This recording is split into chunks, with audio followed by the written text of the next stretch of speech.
बहुत समय पहले की बात है। एक छोटे से गांव में दो अच्छे दोस्त रहते थे। उनका नाम मोहन और सोहन था। मोहन बहुत ही समझदार था और सोहन थोड़ा लापरवाह था। दोनों हमेशा एक दूसरे के साथ खेलते और खूब मस्ती करते थे। एक दिन गांव के पास घना जंगल था, जिसमें एक बड़ा पेड़ था और उस पेड़ के नीचे एक जादुई पत्थर रखा था।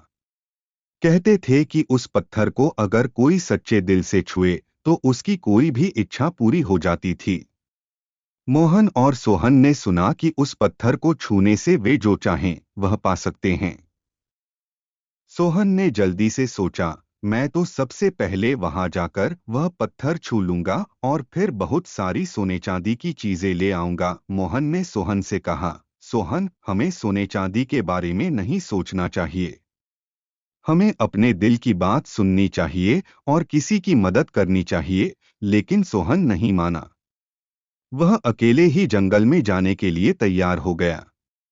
मोहन ने सोचा, अगर वह अकेले जाता है तो क्या होगा। मोहन ने सोहन के पीछे पीछे जंगल का रुख किया।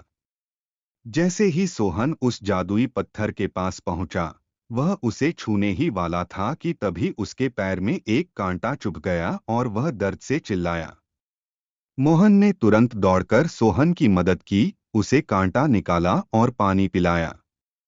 सोहन ने मोहन से कहा, तुम सच में मेरे सबसे अच्छे दोस्त हो। तुमने मेरी मदद की जबकि मैं सोच रहा था कि मैं अकेले सब कुछ पा सकता हूँ। मोहन हंसते हुए बोला, सच्ची दोस्ती कोई चीज नहीं ले सकती और सच्चा सुख दूसरों की मदद करने में ही है।